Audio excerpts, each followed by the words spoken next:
Sir start. नमस्कार. मी doctor Sachin भायकर, जिल्हा आरोग्य अधिकारी जळगाव.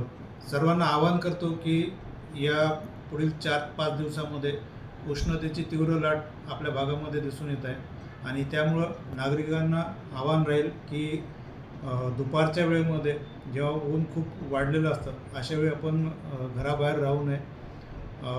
जे वयस्कर मंडळी आहेत, तसेच लहान बालकं आहेत, गरोदर माता आहेत, यांना उन्हाचा त्रास लवकर होतो आणि दुर्घटना होऊ शकते.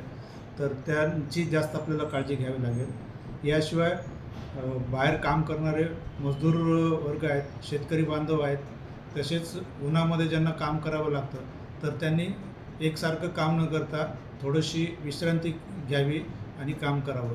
विश्रांती दरम्यान त्यांनी भरपूर पाणी प्यावं. इतर काही आपण द्रव पदार्थ घेऊ शकता आणि सलग तास 2 तासपेक्षा जास्त काम न करता 15 मिनटाची विश्रांती घ्यावी. सावलीमध्ये बसावं. थंड वातावरण ज्या ठिकाणी असेल त्या ठिकाणी राहावं.